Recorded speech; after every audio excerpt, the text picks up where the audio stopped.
हा. हो. नमस्कार, मी अक्षय श्रीधर राणे, उत्कर्ष गोरेगाव आयोजित गोरेगाव टॉक्सच्या 6व्या पुष्पात आपल्या सर्वांचं स्वागत करतो. उत्कर्ष गोरेगाव संस्थेचा उद्देश जात, धर्म, भाषा यांचा विचार न करता समाजाच्या शैक्षणिक, सांस्कृतिक, बौद्धिक व सामाजिक उत्कर्षासाठी प्रयत्न करणे व व्यक्तिमत्व विकासावर भर देणे हा आहे. अडीअडचणीच्या काळात समाजाला मदत करण्याच्या उद्देशाने स्थापन झालेल्या संस्थेचा कोविड-19 मध्ये मार्च ते जून या काळात केलेल्या समाज कार्याची दखल डेक्कन एज्युकेशन सोसायटी पुणे यांनी देखील घेतली. उत्कर्ष गोरेगाव संस्थेने घेतलेल्या ह्या समाज कार्यासाठी मी त्यांना सलाम करतो. उत्कर्ष गोरेगाव ही एक संस्था आहे आणि संस्थेकडे कार्यकर्त्यांची फळी देखील आहे. आणि गोरेगाव टॉक्स हे एक दालन आहे जे उत्कर्ष गोरेगावने सुरू केलेलं एक दालन आहे. ऑनलाईन प्लॅटफॉर्मवर वेगवेगळ्या विषयांवर बोलणारी एक्सपर्टीज माणसं तिथे येतात, व्यक्तिमत्व तिथे येतं आणि त्यांच्या मोलाचं मार्गदर्शन आपल्या सर्वांना होतं. सो आज देखील आपण अशाच एका विषयाकडे वळणार आहोत. पण त्याआधी उत्कर्ष गोरेगाव संस्थेमध्ये आमच्या कार्यकर्त्यांच्या फळीमध्ये नव्याने सामील झालेली आमची एक सहकारी हिची एक ओळख करून घेऊया. इंजिनिअरिंग फील्डमध्ये काम करत असताना सामाजिक आणि सांस्कृतिक क्षेत्राची आवड म्हणून पुढे येणारी आजची नवीन सूत्रसंचालिका आहे सोनल नारकर मॅडम. सोनल नारकर मॅडम यांचं मी इथे स्वागत करतो आणि या कार्यक्रमाचे सूत्र हाती घेण्याचे मी त्यांना रिक्वेस्ट करतो. Sonal madam, over to you. नमस्कार मंडळी आणि धन्यवाद अक्षय. अक्षयने ओळख करून दिलेली आहे शॉर्ट आणि आपण या कार्यक्रमाला सुरुवात करतोय. सर्वप्रथम उत्कर्षच्या प्लॅटफॉर्मवरून मला सूत्रसंचालिका म्हणून ही संधी दिल्याबद्दल त्यांचे खूप खूप धन्यवाद. मी तुमच्या सर्वांचं स्वागत आणि तुम्हाला वेलकम. आपण आज अतिशय महत्वाच्या विषयावर बोलणार आहोत आणि नेमका हा दिवस आलेला आहे 26 जुलै 2020. बेसिकली 26 जुलै ही जर तारीख आठवली तर सुरुवातीला धस होतं मनात. का? कारण 2 गोष्टींसाठी. तर हा दिवस कारगिल विजय दिवस म्हणून साजरा केला जातो. पण हा झाला आपला पॉझिटिव्ह पार्ट, हा झाला आपला चांगल्या दृष्टिकोनातून. कारण मातृभूमीसाठी लढताना ज्यांनी शहीद झालेले आहेत त्या सगळ्या पुत्रांना आपलं अभिवादन. आणि दुसरी गोष्ट 26 जुलै हा दिवस आपण आपल्या जो पावसात मुंबईचा जो तडाखा लागला होता पावसाचा आणि भयंकर पूर आला होता, त्याचा बऱ्याच वेळेला वैयक्तिक आणि आर्थिक बऱ्याच जणांचं नुकसान झालं. ती आठवण आपण कायम लक्षात राहतो. पण अर्थात हे सगळे दिवस आपल्याला काही ना काही शिकवून जातात. आता आलेला आहे 26 जुलै 2020. हा काळ, हा टप्पा, हा सुद्धा एक चॅलेंजिंग टाइम आपण फेस करतो आहोत. तो आहे कोविड-19. बरोबर. तर आता आपण बरेच विषय आधीच्या टप्प्यांमध्ये घेतलेले आहेत आणि आज आपण एक नवीन विषय घेऊन येतो आहोत. गेले 4 महिने आपण लॉकडाऊन मध्ये घरी आहोत. आपण स्टे होम, स्टे सेफ ह्या सगळ्या आपण जे काही राज्य सरकारने, केंद्र सरकारने सांगितलेलं आहे त्या सगळ्या सूचनांचे आपण पालन करतोय. पण ह्या सगळ्या बरोबर आपण हेल्थशी रिलेटेड पण काही गोष्टी आपल्या मनात येतात. बरेच जण आपण जिमला जातो, वॉकला जातो. काही कारणामुळे ह्या गोष्टी थांबलेल्या आहेत. पण आपण काय करतोय? आपण योगा करतोय, आपण घरातल्या घरात चालणं होतंय. काहींकडे आपल्या जिमसाठी असणारे काही इक्विपमेंट्स आहेत. आपण ती उपयोगी करून घेतोय घरात. अगदी बेसिक गोष्टी आपण आपल्या शरीरासाठी सांभाळतोय. पण मंडळी एक लक्षात घ्या, आपल्या मनाचं काय? शरीराची आरोग्य महत्वाचं आहेच, पण सगळ्यात पहिलं आपण जेव्हा मन स्टेबल असतं, आपलं जेव्हा मनाची म्हणतो ना आपण मनाची जी ताकद सगळ्यात जास्त महत्वाची आहे. मन पहिलं येतं आणि शरीर नंतर. तर ह्या गोष्टीसाठी आज आम्ही एक महत्वाचा विषय घेऊन आलेलो आहोत. करूया मनातल्या व्हायरसवर वाद. कोविड-19 बद्दल बऱ्याच गोष्टी ऐकल्या जातायत, बोलल्या जातायत, वाचल्या जातायत आणि त्या अनुषंगाने येणारं मानसिक प्रेशर आपल्याला चेहऱ्यावर, आपल्या शरीरावर दिसतंय. पण ह्या गोष्टीचा आपल्या मनावर परिणाम करू द्यायचा नाहीये. आपल्याला अगदी खंबीर राहायचंय आणि आपण हे कसं करायचंय यासाठी मी आज विनंती करते आमच्या एका स्पेशल ह्या विषयातल्या तज्ञ व्यक्तीची आहे प्राची ठाकूर.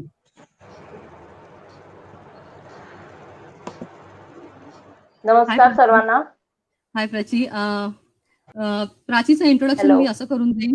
सगळ्यात पहिली गोष्ट युथ मोटिवेटर, मोटिवेशनल ट्रेनर आहे ती, सॉफ्ट स्किल ट्रेनर आहे, life skill trainer, counselling psychologist. ह्या सगळ्या मागे तिचं जे बेसिक शिक्षण आहे तो तिचा इंजिनिअरिंगचा बॅकग्राऊंड आहे. She is a BTech electrical. MSCB सारख्या गव्हर्नमेंट सेक्टरमध्ये काम केल्यानंतर 6 वर्ष काम केल्यानंतर काही ठराविक वर्षांनी तिने तिचं फील्ड चेंज केलं. तिने MA सायकोलॉजी ह्या विषयात पदवी घेतलेली आहे आणि ती काउन्सिलिंग, सायकोलॉजिस्ट, माइंडफुल प्रॅक्टिशनर हे सगळं करतेच आहे. ॲज वेल ॲज ती सोशल ॲक्टिव्हिटीज आहे. बऱ्याचशा सामाजिक संस्थांमध्ये जाऊन त्यांना ट्रेनिंग द्यायचं, मुलांना ट्रेन करायचं, ह्या सगळ्या टप्प्यांमध्ये ती स्वतःचाही कॉन्ट्रिब्युशन देते आहे. तर प्राची एक लीडरशिप ट्रेनर आहे TISS, NUSSB प्रोग्रामसाठी आणि मारुती सुझुकीच्या as a campus she is a corporate trainer पण आहे. तिचा टोटल आतापर्यंतचा वर्किंग एक्सपिरियन्स आहे 15 वर्ष आणि तो 15 वर्षाचा सगळा म्हणतो ना आपण सगळा साठा आपण अगदी हा 1 तासाच्या भागात समजून घेणार आहोत. सगळ्या गोष्टी कव्हर करणं कठीण आहे, पण काही महत्त्वाच्या गोष्टी अगदी मुद्देसूद विषय घेऊन आणि फोकस्ड ॲटिट्यूड ठेवून आम्ही आज आपल्यापुढे आलो आहोत. तर प्राची, ओव्हर टू यू. नमस्कार सर्वांना. उत्कर्ष संस्था आणि सन्मान गावकर यांना मी सगळ्यात प्रथम धन्यवाद देऊ इच्छिते. जरी मी आज गेस्ट स्पीकर असले तरी मी उत्कर्षसाठी काही पाहुणी नाहीये, कारण उत्कर्षच्या टीम बरोबर माझं सुरुवातीपासून फार चांगलं कनेक्शन आहे आणि आजच्या कार्यक्रमाचे सूत्रसंचालक अक्षयजी आणि सोनल या दोघांनाही मी धन्यवाद देऊ इच्छिते. धन्यवाद. ओके. प्राची, आपण सगळ्यात महत्त्वाच्या विषयाकडे आपण वळूया एक एक करून. सगळ्यात पहिली गोष्ट म्हणजे जे आता मी सांगितलं की मनाचं आरोग्य, मानसिक आरोग्य प्रचंड महत्त्वाचं आहे आणि कोविडच्या 4 महिन्यात आपल्यावर बऱ्याच गोष्टी कानावर पडतायत, टीव्हीवर ऐकतोय, बातम्या बघतोय, पेपर वाचतोय, व्हॉट्सअपवर बऱ्याच गोष्टी येतात. लोकांचं मानसिक आरोग्य प्रचंड महत्त्वाचं आहे आणि तो सगळा स्ट्रॉंग फाउंडेशन आहे या सगळ्याचा. आपल्याला जर खंबीरपणे उभं राहायचंय, कोविड काही ठराविक महिने अजून चालणार आहे आणि त्यानंतर ज्या गोष्टी चॅलेंजेस येणार आहेत त्यासाठी फार भक्कम असा मानसिक बळ आपल्याला असणं गरजेचं आहे. तर जेव्हा आपण मेंटल कंडिशन म्हणतो, मानसिक स्वास्थ्य हे बेसिकली काय आहे? हो, नक्कीच. मानसिक स्वास्थ्य हा विषय स्पेशली आपल्याकडे इंडियामध्ये फार कमी या विषयावर बोललं जातं. WHO हे नाव काही महिन्यापूर्वीपर्यंत आपल्याला माहित नव्हतं, पण आता कोविडच्या एंट्री नंतर WHO हे आपण डेली न्यूजमध्ये, टीव्हीवर बघतोय. त्यामुळे वर्ल्ड हेल्थ ऑर्गनायझेशन WHO आपल्याला सगळ्यांना माहिती आहे. WHO स्वास्थ्य किंवा हेल्थ या विषयाला असं डिफाईन करते की फिजिकल, मेंटल आणि सोशल हेल्थ जर तुमची चांगली असेल तर तुम्ही हेल्दी आहात असं म्हणतात. आपण हेल्थ या शब्दाचा अर्थ फक्त एवढाच घेतो की शारीरिक स्वास्थ्य एवढाच आपल्याला त्याचा अर्थ माहितीये. पण तुम्ही परफेक्टली हेल्दी तेव्हाच असू शकता जेव्हा तुम्ही शारीरिक लेवलवर, मानसिक लेवलवर आणि सोशली तिन्ही ठिकाणी तुम्ही जर हेल्दी असाल तर तुमची परफेक्ट हेल्थ आहे असं म्हटलं जातं. तर मानसिक स्वास्थ्य म्हणजे आपण काय फील करतो हे आपल्याला कळणं, आपल्या भावना आपल्या कंट्रोलमध्ये असणं आणि आपल्या विचार आणि आपले भावना यांच्याशी आपण अवगत असणं हे जास्त महत्वाचं आहे. करेक्ट. अगदी बरोबर बोललीस प्राची.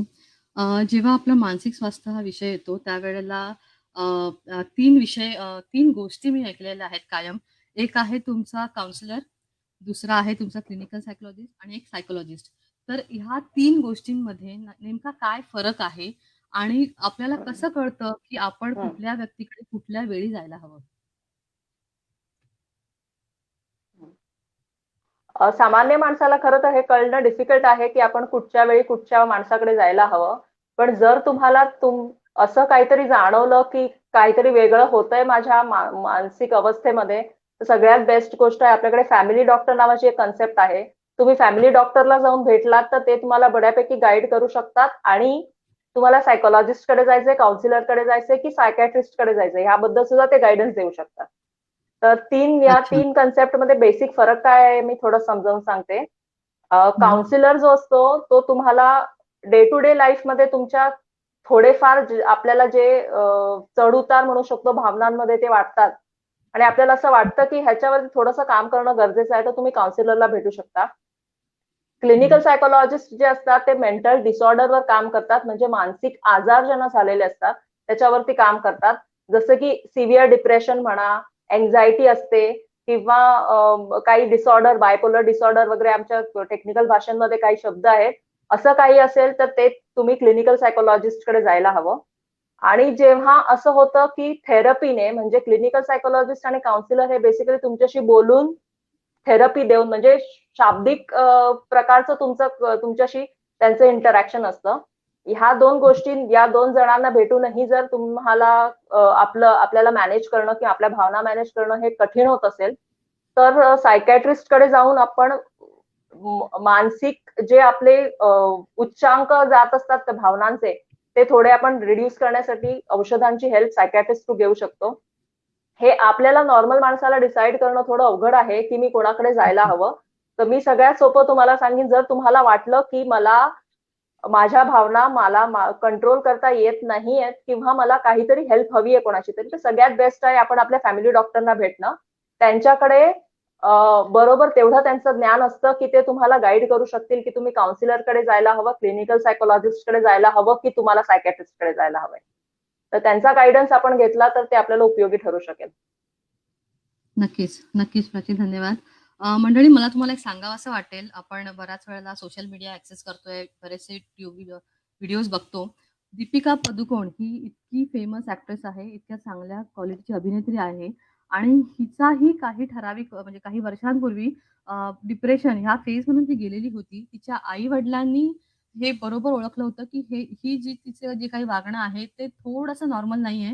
ती काहीतरी टेन्शनमध्ये आहे आणि योग्य वेळी ओळखून त्यांनी योग्य डॉक्टरची अपॉइंटमेंट घेतली होती. त्यांची सगळी ट्रीटमेंट झाली होती आणि नंतर ती नॉर्मल लाईफला आली. नंतर तिने एकापेक्षा एक सरस चित्रपट द्यायला सुरुवात केली. पण तिच्या करेजला, तिच्या गट्सला मानलं पाहिजे. कारण आपल्याला बरं नाहीये. म्हणजे जसं तिने म्हटलं, की आपले हात-पाय दुखतायत, तर आपण नॉर्मल एम-बी-बी-एस डॉक्टरकडे जातो. आपल्याला लेडीजचे काही इश्यू असेल, तर आपण गायनॅककडे जातो, लेडीज गायनॅककडे जातो. तसंच मनाचं आरोग्य हे फार महत्वाचं आहे आणि आपल्या जेव्हा लक्षात येतंय, की आपल्या गोष्टी नॉर्मल नाही चालल्यात, तर त्यासाठी स्पेशालिस्ट माणसाकडे जाणं गरजेचं आहे. तसेच प्राचीने 3 प्रकार सांगितले. हे 3 टप्पे ह्या वेगवेगळ्या काउन्सिलर किंवा सायकॉलॉजिस्टकडे कोणाकडे जायचं. आपण येस. योग्य व्यक्तीला अप्रोच करणं फार गरजेचं आहे. येस प्राची. दुसरा एक गोष्ट आपण नेहमी म्हणतो, की जेव्हा येस, येस प्राची बोल. मला एक गोष्ट इथे ऍड करायची अजून की आपण अवॉइड करतो काउन्सिलरकडे जाणं किंवा ह्या विषयाबद्दल बोलणं कारण त्या गोष्टीची एक स्टिग्मा जोडला गेलेला आहे. एक मला समाजाकडून वाळीत टाकलं जाईल किंवा वेडं म्हटलं जाईल किंवा असे असे काहीतरी आपल्या कन्सेप्ट आहेत डोक्यामध्ये. त्यामुळे मोस्टली लोक अवॉइड करतात आपल्या मानसिक प्रॉब्लेम्स बद्दल ओपनली डिस्कस करण्यासाठी. तर आपण अगदी. सर्वांनी हे ठरवलं पाहिजे की दुसऱ्याला जज करायच्या आधी आपण त्याच्या मानसिक अवस्था काय असू शकते याबद्दल विचार करणं फार गरजेचं आहे. करेक्ट. अगदीच बरोबर प्राची. आणि म्हणजे आपण जेव्हा म्हणतो मंडळी, की सायकॉलॉजिस्टकडे गेलाय, काही त्याला त्रास आहे का? तो वेडा आहे का? तो वेडा नसतो. तो त्याचं नॉर्मल जे लाईफ आहे, त्याच्यात थोडं डिस्टर्ब झालेलं असतं. काही कारणामुळे असेल, त्याच्या वैयक्तिक कारणामुळे असेल, कुठल्या प्रोफेशनल कारणामुळे असेल. येस. त्या व्यक्तीला वेडं न ठरवता त्याला योग्य समजणं गरजेचं आहे. मनाची हाक जेव्हा आपण एकमेकांशी म्हणतो, आपल्या घरातल्यांशी, आपल्या मित्र-मैत्रिणींशी, आपल्या नातेवाईकांशी जेव्हा आपण कनेक्ट करतो, त्यावेळेला त्यांच्या आपण म्हणतो ना, भावना समजून घेणं गरजेचं आहे. ना की त्याला वेडं ठरवायचं आहे या सगळ्या सिच्युएशनमध्ये. बरोबर? हं. येस, बरोबर. नक्कीच. आता आपण तुझ्या प्रेझेंटेशनकडे वळूया प्राची. अगदी येस, जे येस, येस. काही आहे ते अगदी आज आम्हाला आवडेल. येस. हो, हो. आजचा आपला विषय जसा आपल्या सगळ्यांना माहिती आहे, करूया मनातल्या व्हायरसवर मात. Fight the virus in the mind. शरीरावर जो व्हायरस अटॅक करतोय त्याच्याशी डील करण्यासाठी आपण आपल्या लेवलवर फार काही करू शकत नाही. पण मनात जी त्या व्हायरसने भीती तयार केलेली आहे त्याच्यामुळे सुद्धा आपली जी इम्युनिटी कमी होते किंवा आपली विचारशक्ती कमी होते ह्याच्यावरती आपण काहीतरी नक्कीच करू शकतो. तर ते काय करू शकतो थोडक्यात मी तुम्हाला त्याच्याबद्दल थोडी माहिती देण्याचा प्रयत्न करतेय. नक्कीच. आज आपल्याला सगळ्यांनाच माहिती आहे आपल्यावरती संकट आलेलं आहे.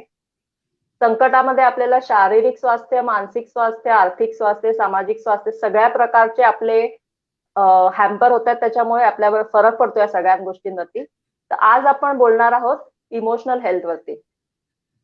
हे जे प्रेझेंटेशन मी सादर करते यासाठी मुंबईचे famous well known psychiatrist doctor Ashish Deshpande आणि त्यांची टीम ह्यांच्या बरोबर मी एक ट्रेनिंग केलेलं होतं आणि त्यांचं जे प्रेझेंटेशन होतं त्यातला काही पार्ट मी ते तुम्हाला दाखवणार आहे. ऑफकोर्स त्यांच्या परमिशनने दाखवणार आहे, म्हणून मला वाटलं की त्यांना क्रेडिट देणं या प्रेझेंटेशनचं फार गरजेचं आहे. आपण आधी सगळ्यात शारीरिक स्वास्थ्याबद्दल बोलूया. शारीरिक स्वास्थ्याबद्दल आपण खूप काही ऐकतोय, खूप काही वाचतोय, आपल्याला सगळ्यांना माहिती आहे. त्यामुळे मी ह्याच्यात जास्त वेळ घालणार नाही. फक्त एक शॉर्ट रिमाइंडर म्हणून तुम्हाला अगदी 2 मिनिटात क्विक रिमाइंडर देते. मास्क वापरणं, ग्लोव्ज वापरणं, फेस शिल्ड वापरणं, 20 सेकंदासाठी हात धुणं हे आपल्याला सगळ्यांना माहिती आहे. खोकला आला तुम्हाला तर तोंड झाकून खोकणं, 1 मीटरचं डिस्टन्स ठेवणं हे सगळं आपल्याला माहिती आहे. घरी आपण जर असलो तर सर्दी, खोकला, ताप वगैरे काही जाणवलं तर लगेच डॉक्टरला कॉन्टॅक्ट करणं हे सगळं. त्याच्यानंतर ऑक्सिमीटर, हे काही महिन्यांपूर्वी आपल्याला हे नाव माहित नव्हतं, पण आता ऑक्सिमीटर, इन्हेलर, स्टीम घेणं, टेम्परेचर रेग्युलर चेक करणं ह्या गोष्टी आपल्याला आता माहिती झालेल्या आहेत. सॅनिटायझरचा वापर करणं, साबण वापरणं हात धुवायला, कपडे स्वच्छ गरम पाण्यात धुणं हे सगळं आपण करतोय, हे सगळं आपल्याला माहिती आहे. औषधांमध्ये व्हिटॅमिन सी, डॉक्टर्स आपल्याला सांगत असतात व्हिटॅमिन सी घ्या. काही खाण्याची पथ्य असतात की हलका आहार ठेवला तर पचनशक्ती आणि ओव्हरऑल आपली हेल्थ चांगली राहू शकते, तर हलका आहार ठेवायचा प्रयत्न करायचा आहे आपल्याला. समतोल आहार, पाणी, व्यायाम या गोष्टी आपल्याला तब्येतीसाठी चांगल्या असतात हे माहितीच आहे. एक गोष्ट आता इथे मी तुम्हाला अजून सांगणार आहे, ही कदाचित नवीन असू शकेल, की फुफ्फुस आपली लंग्स जी असतात त्याची स्ट्रेंथ वाढवण्यासाठी बॉक्स ब्रीदिंग नावाचा एक प्रकार असतो. म्हणजे 4 सेकंड तुम्ही इनहेल करताना 4 काउंट करायचे, 1 2 3 4 श्वास आत घेताना 1 2 3 4 काउंट करून श्वास होल्ड करायचा तसाच आतमध्ये, 1 2 3 4 काउंट करून श्वास सोडायचा आणि श्वास सोडल्यानंतर 1 2 3 4 काउंट करून तसाच होल्ड करायचा. हे बॉक्स ब्रीदिंग आहे. ह्याचा फायदा आपल्याला लंग्सची इम्युनिटी, लंग्सची स्ट्रेंथ वाढवायला होतो. फुगा फुगवण्यामध्ये भरपूर दम लागतो आणि हे फुगा फुगवण्याची जी ही एक प्रकारची आपल्या रेस्पिरेटरी सिस्टीम आणि लंग्स यांच्यासाठी एक्सरसाइज आहे. पाण्यामध्ये स्ट्रॉने बुडबुडे काढणं ही सुद्धा एक एक्सरसाइज आहे. तर ही मजा म्हणून घरातल्या लहानग्यांसोबत आपण म्हणजे त्यांच्यासाठी काहीतरी नवीन ऍक्टिव्हिटी असं म्हणून आपण पण तो एक चेंज होऊ शकतो. प्लस नकळतपणे आपण आपली आणि त्यांची लंग्सची, फुफ्फुसांची स्ट्रेंथ सुद्धा ह्याने वाढवू शकतो या एक्सरसाइजने. अगदी बरोबर. हे सगळं झालं शारीरिक स्वास्थ्याबद्दल. ह्यातलं बहुतेक साऱ्या गोष्टी आपल्याला माहिती असतीलच ऑलरेडी, कारण आपण भरपूर ऐकतोय गेले 2-3 महिने या सगळ्या गोष्टींबद्दल. पण मानसिक स्वास्थ्याबद्दल काय करायचं?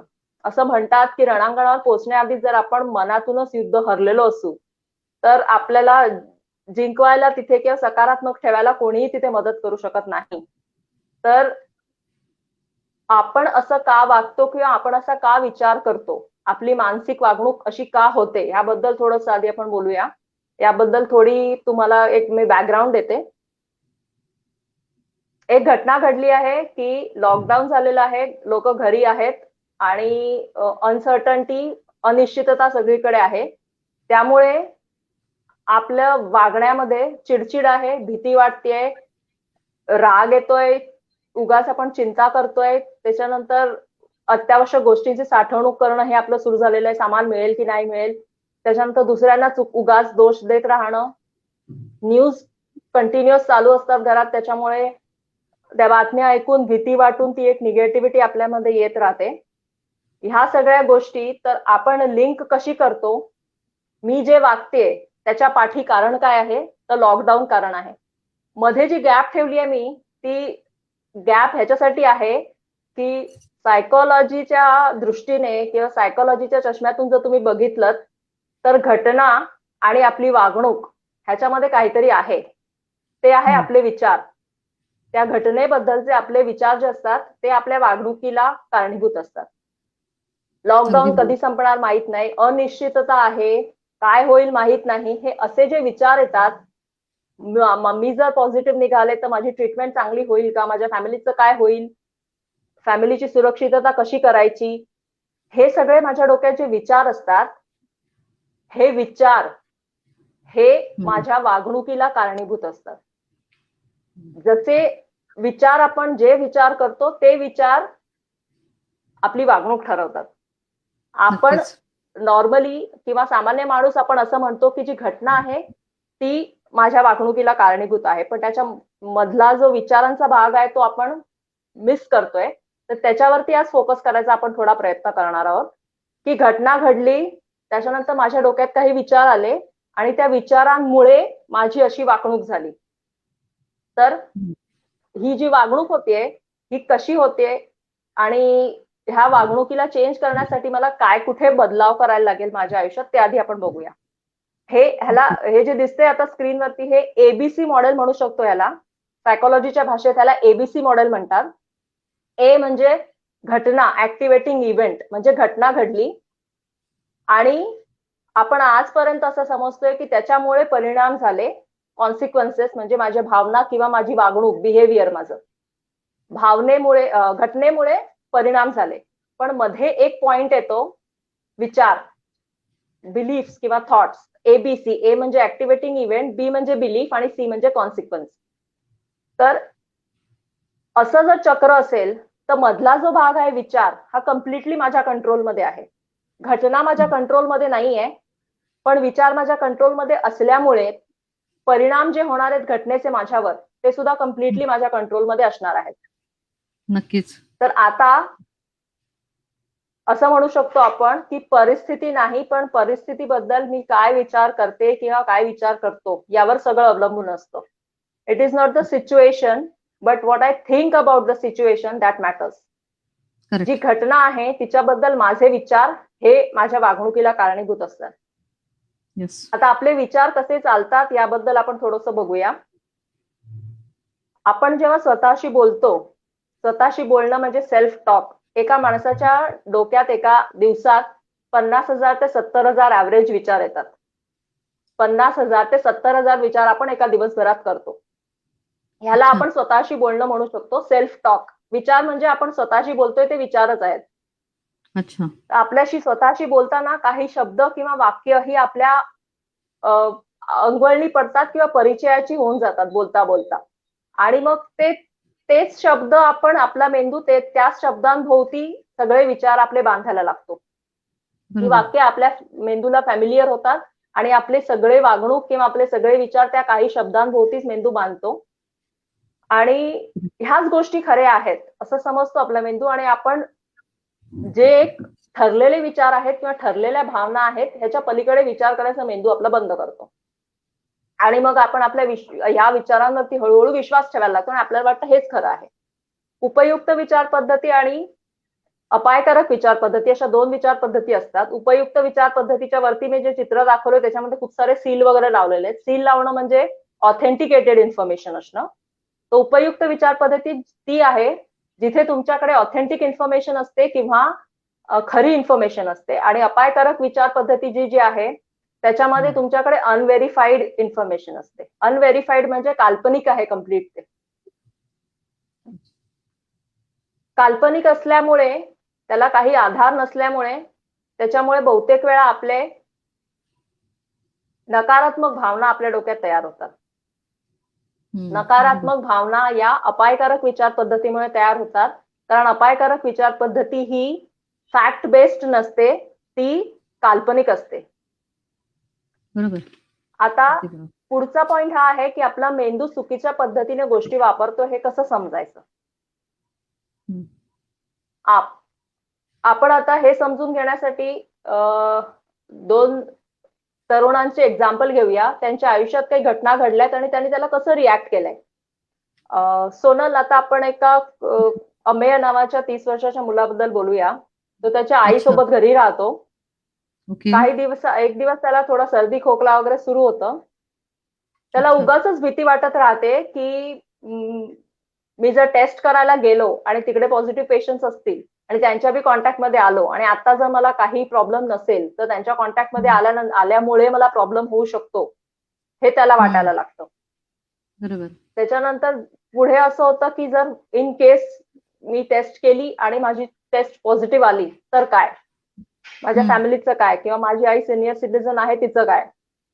बरोबर. ह्या सगळ्या टेन्शन मध्ये तो एका खोलीत राहणं प्रिफर करतो. एकटाच बसून ओके. राहतो, नुसता आपल्याच विचारात असतो. हम्म. आईशी काही डिस्कस करत नाही कारण त्याला हेही वाटत असतं आई टेन्शन घेईल मी काय बोललो आईला तर. ह्या सगळ्या गोष्टींमध्ये त्याची झोप कमी होते, त्याला भूक लागत नाही, त्याच्या जेवण खाणं, त्याचं रुटीन सगळा परिणाम होतो. तो काम वर्क फ्रॉम होम असतं, त्याला तो कामावरही फोकस करू शकत नाही त्याच्या.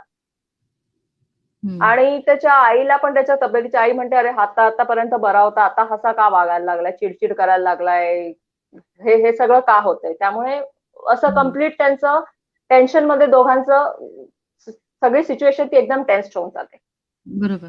दुसऱ्या एका तरुणाबद्दल आता आपण बोलूया. त्याचं नाव आहे राहुल. तो अच्छा.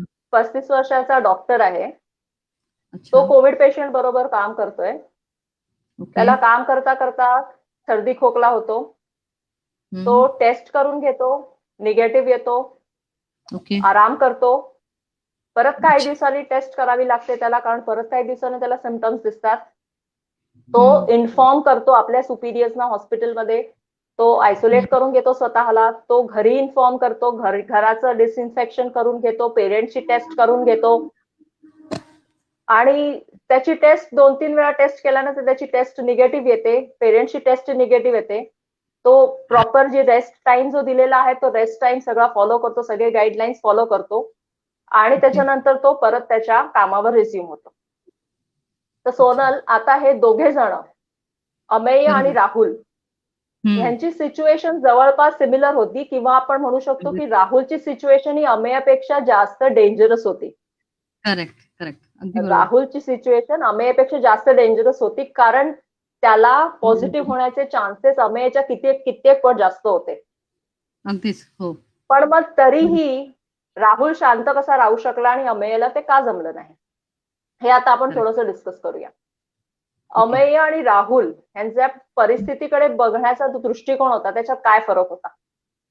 अच्छा. पहिली गोष्ट म्हणजे अमेय कल्पनेत कुठेतरी राहत होता. तो कल्पनेत होता की मला झालं, मी पॉझिटिव्ह निघालो तर काय. वेअर एज राहुलने पॉझिटिव्ह निघू शकतो ह्याचे चान्सेस आहेत की नाही आहेत, किंवा पॉझिटिव्ह आहे की नाही हे बघण्यासाठी टेस्ट करायची हिंमत केली. अमेय आणि राहुल यांच्या वागणुकीत काय फरक झाला. अमेय टेन्शनमुळे त्याचं खाणं पिणं सगळं डिस्टर्ब झालं, झोप डिस्टर्ब झाली, चिडचिड व्हायला लागली त्याची, हे सगळं झालं. पण राहुल शांत राहून काय करायला हवं या परिस्थितीमध्ये, काय करणं बेनिफिशियल आहे यावर राहुलचा सगळा फोकस होता. आणि ह्या विचार करण्याच्या पद्धतींमुळे राहुल आणि अमेयच्या आयुष्यावर काय परिणाम झाला.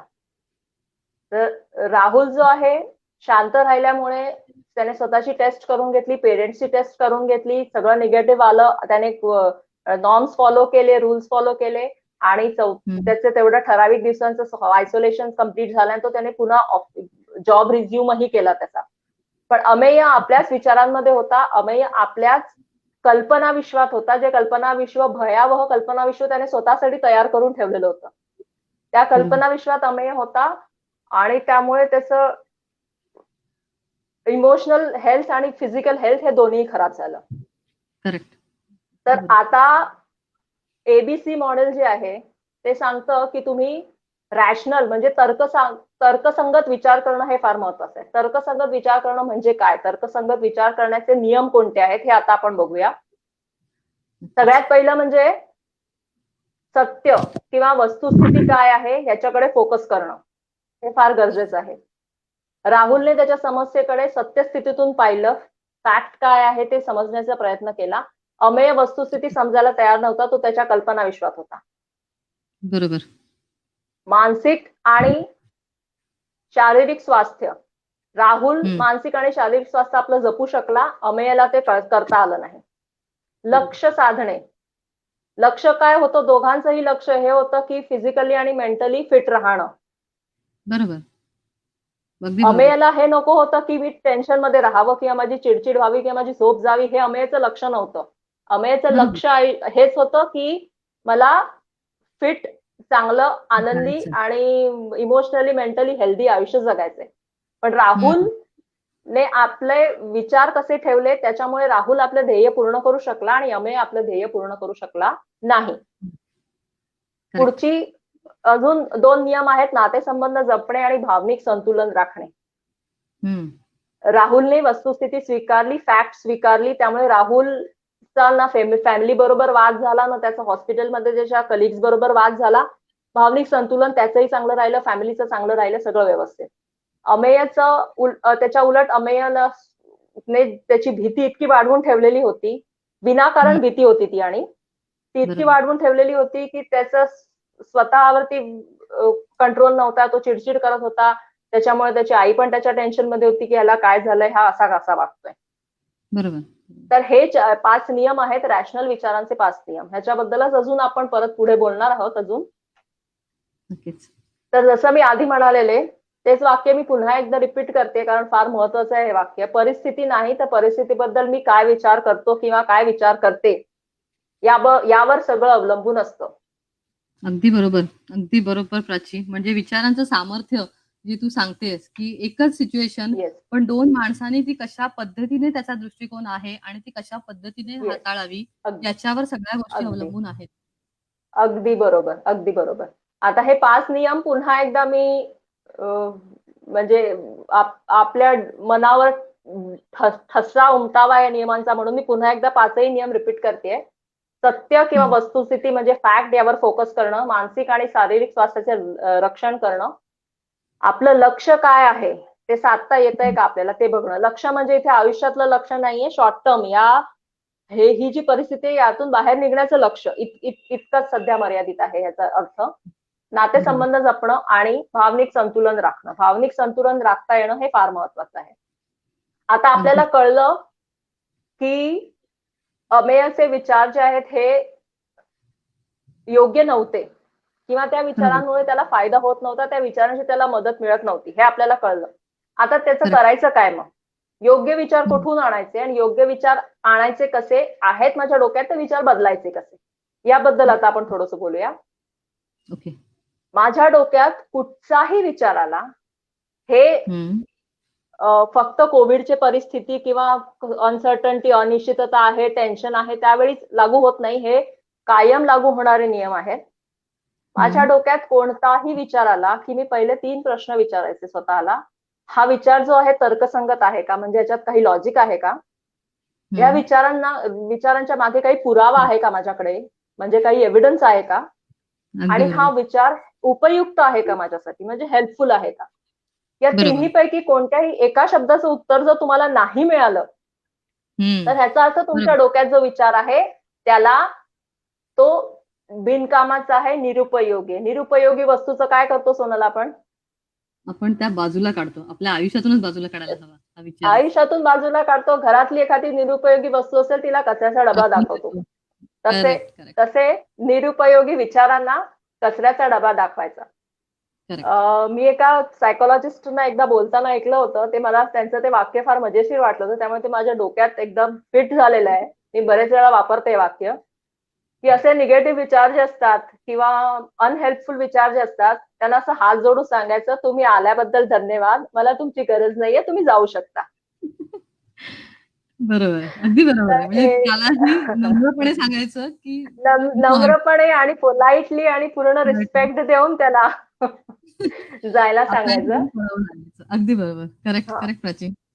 तर आपण अमेय आणि राहुलचा विचार केला तर अमेय जे विचार जे होते ते लॉजिकल होते. त्याने लॉजिक वापरलं. जेव्हा त्याला सिम्पटम्स दिसले त्यावेळी त्याने म्हटलं की मला टेस्ट करून घेणं गरजेचं आहे. त्यावेळी त्याने टेस्ट करून घेतली. त्याला एव्हिडन्स मिळाला की निगेटिव्ह आहे तो.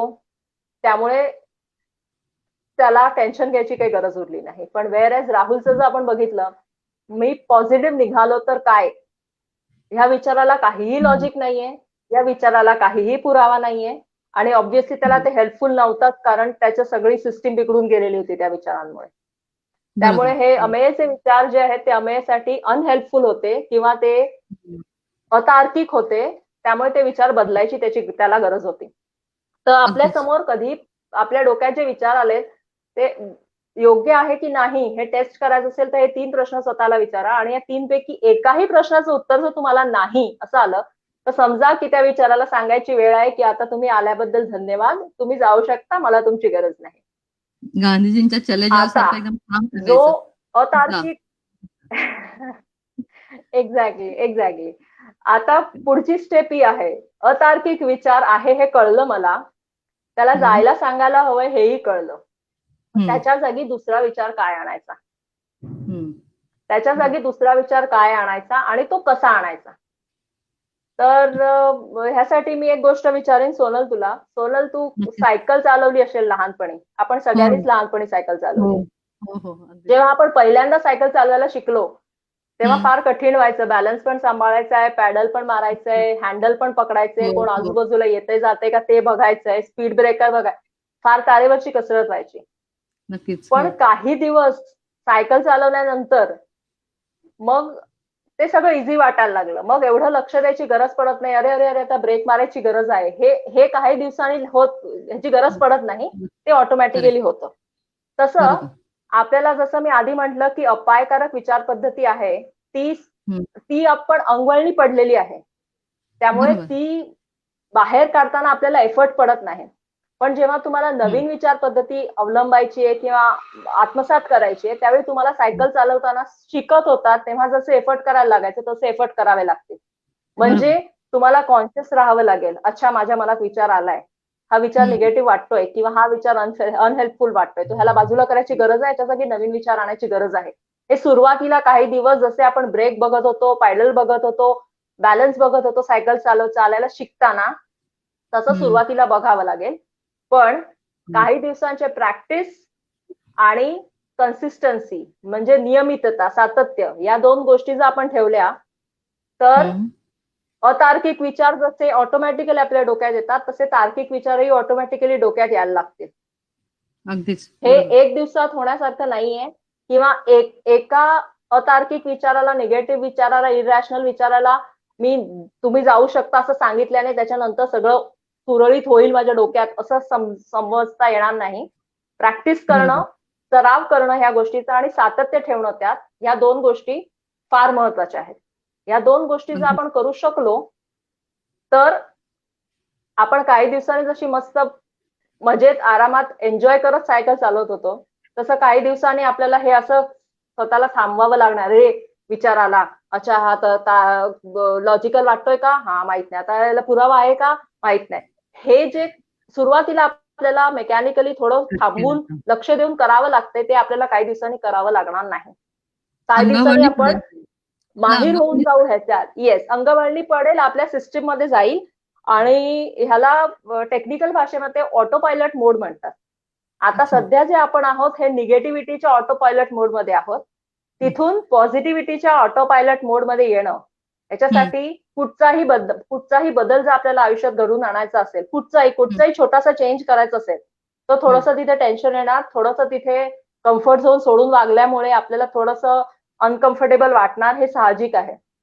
पण जर बरोबर. सराव आणि सातत्य, प्रॅक्टिस आणि कन्सिस्टन्सी या दोन गोष्टी असल्या तर हेही जमण्यासारखं आहे. अगदीच अगदीच तर प्राची. आणि ह्या विचार गोष्टी सगळ्यातच बदलणं, करेक्ट. ह्या गोष्टी करेक्ट. या गोष्टींचा रेग्युलर लाईफ मध्ये आपण उपयोग करू शकतो. असं नाहीये की फक्त कोविडच्या पिरियडसाठीच हे हेल्पफुल आहे, असं काही नाहीये. अगदीच. आता हो. अजून बोलूया, काही अजून गोष्टी काय करता येण्यासारख्या आहेत मानसिक स्वास्थ्य आपलं चांगलं ठेवण्यासाठी. आपण बऱ्याच गोष्टी वाचतो, बऱ्याच गोष्टी ऐकलेल्या असतात, बऱ्याच गोष्टी माहितीही असतात, पण त्या आपण आचरणात आणत नाही. तर मी एक फक्त ते डोक्यामध्ये ज्या या सगळ्या गोष्टी आहेत, आपल्या ऑलरेडी नॉलेज आहे, त्याच्यावरची थोडीशी धूळ झटकतेय, म्हणजे ते थोडेसे रिफ्रेश होतील डोक्यामध्ये आणि आपण वापरायला लागू त्या गोष्टी पुन्हा. बरोबर. तर सगळ्यात पहिली गोष्ट म्हणजे कृतज्ञता. कृतज्ञता म्हणजे ग्रेटफुल असणं, ग्रॅटिट्यूड दाखवणं. आपल्याकडे अगदी. आपल्या संस्कृतीत हे म्हटलेलं आहे की जे काही तुमच्या आयुष्यात आहे त्या गोष्टींबद्दल ग्रेटफुल राहणं फार महत्वाचं आहे. कृतज्ञ राहणं फार महत्वाचं आहे. बऱ्याचशा गोष्टी आपल्याजवळ अशा आहेत ज्या आपण स्वतः कमावलेल्या सुद्धा नाहीयेत. आपल्याला छान ऊन मिळतंय, छान पाऊस मिळतोय, एवढी शुद्ध मुंबईवाल्यांना म्हणता येणार नाही शुद्ध हवा, पण हवा मिळते श्वास घेण्यासाठी. आणि ह्यातल्या बऱ्याचशा गोष्टी आपण कदाचित डिझर्व करत नाही असंही म्हणू शकू आणि आपण आपल्या प्रयत्नाने त्या मिळवलेल्या नाहीयेत. करेक्ट. पण निसर्ग जर दत्त तुम्ही, देणगी जी आहे. Yes, yes, exactly. निसर्गाने पण ज्या जर अगदी आपण दिलेल्या आहेत. मेंदू उघडला, येस, हं, मेंदूचे डोळे उघडून जर आपण बघितलं, तर आपल्या हं, आजूबाजूला अशा भरपूर गोष्टी आहेत ज्या गोष्टींसाठी आपण कृतज्ञ राहू शकतो. तर तर कृतज्ञता रिसर्च असं दाखवतो की ज्या व्यक्तीचा ऍटिट्यूड ऑफ ग्रॅटिट्यूड म्हणतात त्याला, कृतज्ञतेचा ज्याचा ऍटिट्यूड असतो त्या व्यक्तींचं मानसिक स्वास्थ्य चांगलं राहण्यास फार मदत मिळते. दुसरी गोष्ट बरोबर. छंद. आज असं हम्म. झालंय की बऱ्याच जणांकडे असं आहे की खूप काम आहे, बऱ्याच जणांकडे असं आहे की काहीच काम करायला नाहीये. बरोबर. तर छंद, एखाद्या व्यक्तीला असं असेल की लहानपणी मला चित्र काढायला आवडायचं किंवा म्युझिक ऐकायला आवडतं, पण हल्ली वेळच मिळत नव्हता म्युझिकसाठी, असं काहीही. अगदी आपण पहिली दुसरीला चित्र काढायचो म्हणजे 2 डोंगर, त्याच्यामध्ये सूर्य आणि अशी एक समोरून वाहणारी नदी, हे आपण सगळ्यांनी चित्र काढलेलं आहे पहिली दुसरीला. तसंच अगदीच. चित्र सुद्धा तुम्ही पेपरवर काढून त्याला सुद्धा अगदी छोटे क्रेयॉन म्हणजे खडू असतात, आपण मराठीमध्ये त्याला खडू म्हणतो. शाळेत जायचो आपण पूर्वी तेव्हा खडू म्हणायचो त्याला. आता क्रेयॉन, पेस्टल कलर वगैरे म्हणतात. आपण त्याला खडू म्हणायचो. ते खडूचे रंग आणून त्यांनी तुम्ही ते तसं चित्र सुद्धा पेंट केलं ना, क्रिएशन जे असतं, काहीतरी क्रिएट करणं, माझ्या हातून काहीतरी घडलंय, ही गोष्ट आपलं सुख देणारी असते खूप आपल्याला. त्यामुळे खरं. फार पॉझिटिव्हिटी आणि फार आनंद मिळतो. तर छंद Correct. जोपासणं ही एक येस ना. आणि प्राची, मला अजून एक सांगायला आवडेल तुला, जर तू सोशल मीडिया बघशील, कधी कोणाशी आपल्या मित्रमैत्रिणींशी, नातेवाईकांशी बोलशील, बराच टप्पा असा आला होता की आपल्याला नोकरी, कामधंदा, बिझनेस काही कारणामुळे आपल्याला स्वतःच्या आवडीनिवडीसाठी वेळ देता आला नव्हता. पण एक सोनल, तुझा आवाज थोडा कमी येतोय. थोडं. अच्छा, ओके. आपण हा, येस. बऱ्याच व्यक्ती, जेव्हा मी आता काही सोशल मीडियाचे काही बघते किंवा आपल्या ऐकण्यात येतात, आपल्या आयुष्यात असा 4 महिन्यांचा टप्पा कधीच कोणाच्या आयुष्यात आला नव्हता. आणि बऱ्याच जणांचं मी हेही ऐकलंय पॉझिटिव्हली की एक्झॅक्टली. माझ्याकडे ही क्वालिटी आहे, ही मला माहित नव्हती. आपण स्वतःला नव्याने शोधायला सुरुवात केलेली आहे. बरोबर, तर आपण म्हणतो ना, ब्लेसिंग बरोबर, इन डिस्गस्टिस, बरोबर, म्हणजे लाइक बरोबर. अगदी येस. नकारात्मकतेमध्ये सुद्धा काहीतरी सकारात्मकता आलेली आहे आणि आपण स्वतःला सकारात्मक नव्याने आहे. शोधायला सुरुवात केलेली आहे. तर येस. आवडी-निवडी अगदी हा एक बरोबर, अगदी बरोबर. महत्त्वाचा भाग. अगदीच. येस प्राची. येस. छंद जोपासण्यामध्ये काहीही असू शकतं. जी गोष्ट आपल्याला लहानपणी आवडायची, पूर्वी आवडायची किंवा एकेकाळी आपण म्हणतो कॉलेजमध्ये असताना मी हे फार छान करायचे, पण आता विसरून गेले. तर ह्या सगळ्या गोष्टी ट्राय करणं हे फार गरजेचं आहे. छंद ही एक अशी गोष्ट आहे की माणसाला सगळं काही विसरायला लावते, आजूबाजूची परिस्थिती. अगदीच. अगदीच. जसं छंदांचं आहे तसंच नवीन गोष्टी शिकण्याबद्दल आहे. आता लॉकडाऊन झाल्यानंतर ऑनलाईन शिक्षण हे फार इझी झालेलं आहे आणि ऍक्सेसिबल आहे आणि फार पॉप्युलर झालेलं आहे. नवीन गोष्टी शिकणं हे सुद्धा पुन्हा त्याच्यात क्रिएशन येतं आणि त्यामुळे त्याच्यामध्ये फार मनाला समाधान मिळतं काहीतरी नवीन गोष्टी शिकल्याने. तर नवीन गोष्टी बरोबर. शिकत राहणं हे एक आपल्याला मानसिक स्वास्थ्य आपलं चांगलं ठेवण्यासाठी ही एक गोष्ट आपण करू शकतो. करेक्ट. बरोबर. आपली संस्कृतीच अशी सांगते, भारताची संस्कृती म्हणू शकतो आपण, असं सांगते की दुसऱ्याला मदत करा. बरोबर. माझे गुरुजी आहेत, म्हणजे श्री श्री रविशंकर एक आध्यात्मिक गुरु आहेत, त्यांना मी त्यांना गुरु मानते. तर त्यांचं असं नेहमी ते बरेच वेळा असं म्हणतात की ज्या दिवशी तुम्हाला लो वाटतंय किंवा ज्या दिवशी तुम्हाला असं वाटतंय की फार उदास आहे मन, त्या दिवशी घराच्या बाहेर पडा आणि कोणाला तरी जाऊन मदत करून या. तर तुम्हाला तुमचा मूड आपोआप चांगला होईल.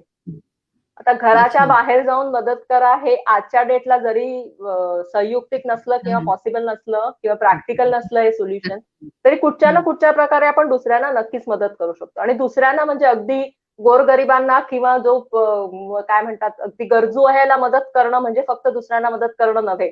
आपल्या घरात सुद्धा आपले फॅमिली मेंबर्स आहेत त्यांना सुद्धा आपण एखाद्या छोट्या कामात मदत करू शकतो किंवा शेजाऱ्यांना किंवा कोणालाही काही कुठच्याही प्रकार. समजा माझ्याकडे काहीतरी चांगलं स्किल आहे, समजा मला चांगली सॉफ्ट कॉपी म्हणजे ग्राफिक डिझायनिंग मला थोडंफार जमतं आणि माझ्या फ्रेंडला काहीतरी ग्राफिक डिझायनिंग मधलं हवंय, तर का नाही मी तिला काहीतरी बनवून देईन की चल हा तुला या प्रोजेक्टसाठी असं हवंय का, मला जमतं ग्राफिक डिझायनिंग थोडंफार, मी तुला ट्राय करू शकते तुला मदत करायचं.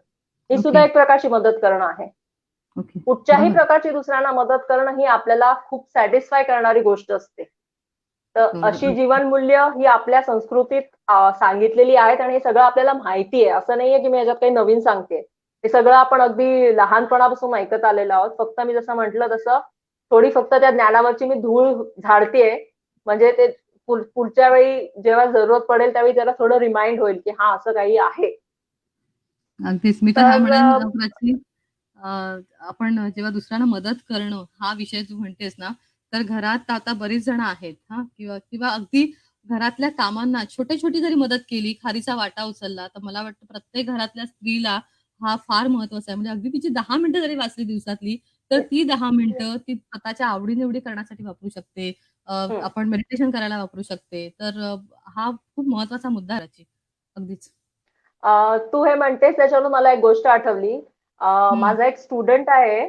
मी ट्रेनिंग्स घेते कॉलेजच्या स्टुडंटसाठी. तर एक स्टुडंट आहे तो एकदा त्याने असं त्याच्या WhatsAppवर स्टेटस टाकलेलं, की आजकाल हं. सकाळचीच भाजी रात्री खावी लागते. आई सकाळी एक वेळच भाजी बनवते, 2 वेळ तीच तर मी त्याला सजेस्ट केलं म्हटलं, "तू एक दिवस असं कर, जेव्हा तुझी आई चपाती बनवत असेल किंवा जेवण बनवत असेल, नुसतं बाजूला जाऊन 10 मिनिटं त्या किचनमध्ये उभा राहा." हं. म्हणाल त्याने काय होईल मॅडम? म्हटलं तू जाऊन उभा राहा एक दिवस आणि नंतर मला सांग तिथून ते उभं राहून तुझं झालं, बाहेर आलास तिकडनं किचनमधून 10 मिनिटांनी की मला फोन करून सांग. मग त्याचा फोन आला. "हां, मॅडम किती गरम होतं ते किचनमध्ये. बापरे! मला आता काही प्रॉब्लेम नाही 2 वेळ तीच भाजी खायला." तर अगदीच, अगदीच. ह्याला म्हणतात कृतज्ञ असणं जे आपल्याला मिळतंय किंवा ह्याला म्हणतात सिच्युएशनकडे दुसऱ्या ब्रॉड अँगलने ब्रॉड नजरेने बघणं. येस, दुसऱ्या अँगलने बघणं, थोडं आपलं पर्स्पेक्टिव्ह चेंज करणं. करेक्ट. पर्स्पेक्टिव्ह चेंज केलं, तर ते सिच्युएशनचं पूर्ण सारच बदलून जातं. करेक्ट. आणि स्वतःला दुसऱ्याच्या शूजमध्ये ठेवल्यानंतर जे फील येस, होतं, येस. की आपण काय एक्झॅक्टली, करतोय, आपण एक्झॅक्टली, कसं करेक्ट. एक्झॅक्टली. दुसऱ्याच्या शूजमध्ये स्वतःला ठेवून बघणं. एक्झॅक्टली. प्रेझेंटेशन इथे संपवते. आपल्याकडे एक फार प्रचलित म्हण आहे, "मन चिंती ते वैरी चिंती." आपण आपल्या मनात इतके विचार करतो, इतके विचार करतो, इतके एक्स्ट्रीम वाईट विचार करतो आपल्या आयुष्याबद्दल, की आपला वैरी, कट्टर शत्रू सुद्धा आपल्याबद्दल असे विचार करत नसेल. अगदीच. तर आता वेळ आलेली आहे, की आपण छोटे-छोटे काहीतरी बदल आयुष्यात घडवून आणून आपल्याला हे जे स्टेटमेंट आहे, हे आपल्या आयुष्यासाठी खोटं ठरवून सकारात्मक विचार करून आता जगण्याची गरज आलेली आहे. नक्कीच, नक्कीच. मी हं. इथे अजून एक गोष्ट सांगू इच्छिते. मी काउन्सिलिंग सायकॉलॉजिस्ट आहे जसं सोनलने माझं सुरुवातीला इंट्रोडक्शन करून दिलं. माझा WhatsApp नंबर, माझा ईमेल आयडी, माझं Facebook पेज आहे, वेबसाईट आहे. कुठेही कोणाला काही कधी असं वाटलं, की काही हेल्प हवी आहे, तर तुम्ही मला जरूर कॉन्टॅक्ट करू शकता. इथले जर डिटेल्स तुम्ही आता नोट डाउन नाही करून घेऊ शकलात, तर तुम्ही उत्कर्षच्या टीमला, सन्मान यांना कोणालाही कॉन्टॅक्ट केलात, तर माझे contact details, WhatsApp number, email ID तुम्हाला मिळू शकेल. जर वाटलं, की आपल्याला काही मदत हवी आहे किंवा कळत नाहीये काय करायचंय, असं काही झालं किंवा कोणाची मदतीची मला गरज आहे का? असं सुद्धा काहीतरी वाटू शकतं. तर ते हं. चाचपडून पाहण्यासाठी सुद्धा तुम्ही कॉन्टॅक्ट नक्की करू शकता. इथले जर आता डिटेल्स लिहून घेता आले नाहीत, तर उत्कर्षची टीमकडे माझे डिटेल्स आहेत सगळे. इथे मी माझं प्रेझेंटेशन संपवते आणि आता आपण प्रश्नोत्तरांकडे वळणार आहोत. प्रेक्षकांचे काही प्रश्न आले असतील तर, अदरवाईज तुम्हाला दोघांना, सोनल आणि अक्षय तुम्हाला काही हो. प्रश्न असतील तर आपण ते डिस्कस करूया.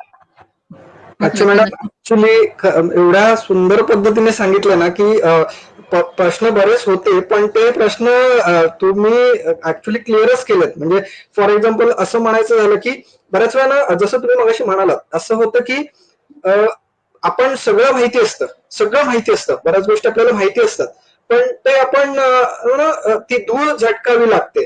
सो बरोबर. मला माहितीये मी स्ट्रेस मध्ये आहे, तर काय करायला पाहिजे हे आता जे तुम्ही सांगितलं ते करायलाच पाहिजे. म्हणजे मला एक लक्षात आलं की तुम्हाला काही एक गोष्ट करायला लागेल या सगळ्या गोष्टींच्या आधी, ती म्हणजे हं, लगेच उठा आणि ऍक्शन घ्या. हं. त्याच्या व्यतिरिक्त जर तुम्ही येस, उठून ते ऍक्शन अगदी नाही बरोबर. घेणार ना, तर कोणीच दुसरं येऊन तुम्हाला करायला काहीच करू नाही शकणार आहे त्याच्या बाबतीत. सो आपणच त्याची रिस्पॉन्सिबिलिटी बरोबर. घेतली अगदी, पाहिजे, अगदी. तरच ते शक्य आहे. म्हणजे माझं ते प्रश्नाचं उत्तरच तुम्ही त्याच्यात देऊन टाकलं. त्यामुळे ऍक्शन घेतली तर बरोबर, सगळंच नीट होणार आहे. बरोबर. येस, So, येस, जबरदस्त म्हणजे येस, येस. कडक, खतरनाक, जबरदस्त. नक्कीच, नक्कीच. अगदी बरोबर Yes. बोललात. Action and and it's that also to a right direction. Action in right, a right direction. That is exactly. More important. Okay Prachi, very yes, आपण आणि म्हणजे आपण जे येस. प्राचीने खूप सुंदर प्रकारे समजावून सांगितलंय. ह्या सगळ्याचं जर मी सार काढलं प्राची, तर मला असं कळतंय की वामन हरीपाईंचा जो आपण म्हणतोय की तूच आहेस तुझ्या जीवनाचा येस. शिल्पकार. हे जे वाक्य आहे ते येस, किती त्यात अर्थ अगदी भरलेला आहे. आणि खरं म्हणायला गेलं बरोबर तर आणि खरं अगदी डिटेलमध्ये किंवा डीप विचार करायला गेलं तर लक्षात येतं, की आपल्याला खरंच डॉक्टरची कधी गरज लागणार आहे का? आपण खऱ्या अर्थाने आपले डॉक्टर बरोबर आहोत आपल्या अगदी मनाचे. कारण आपल्याला बरोबर जे अगदी होतंय ते आपल्याशिवाय दुसरं कोणाला कळणार आहे? आपण सांगू शकतो, व्यक्त होऊ शकतो, पण अगदीच आतमध्ये आपल्या मनात अगदीच काय चाललंय, आपल्या शरीरात काय चाललंय, ह्यासाठी मला वाटतं आपण स्वतःला, स्वतःच्या मनाला स्वतःशीच कनेक्ट करणं फार गरजेचं आहे. आता प्राचीन धन्यवाद. आणि खूप सुंदर माहिती दिली. आपल्या आतमध्ये जी पॉवर आहे ती ओळखणं नक्कीच, गरजेचं आहे. मला नक्कीच, माझं नक्कीच. लाईफ चांगलं करण्यासाठी सगळ्या गोष्टी ज्या हव्यात त्या सगळ्या माझ्या आतमध्ये आहेत ऑलरेडी. फक्त एक्झॅक्टली. त्यांना ऍक्सेसिबल करणं, त्यांना अंमलात आणणं ते सगळं हे गरजेचं आहे. नक्कीच, खरंय, नक्कीच प्राची. खरंय. अगदी इथे बरोबर. मी ना इथे मी प्रेक्षकांना आवाहन करू इच्छितो की हा जो व्हिडिओ आहे तो जास्तीत जास्त शेअर करा, जेणेकरून आपल्याला आपल्याला जी इन्फॉर्मेशन प्राची मॅडम कडून मिळाली ती जास्तीत जास्त लोकांपर्यंत पोहोचावी, ही इच्छा त्यापाठची. आणि तुम्हाला जे आता व्ह्युअर्स आहेत त्यांना काही प्रश्न असतील तर तुम्ही आम्हाला विचारू शकता, ते आम्ही प्राची मॅडम पर्यंत पोहोचवू शकतो. सो एक अगदी प्रश्न आला इथे तुषार विचारांनी विचारलेला आहे की clinically detectable signs of pandemic induce depression.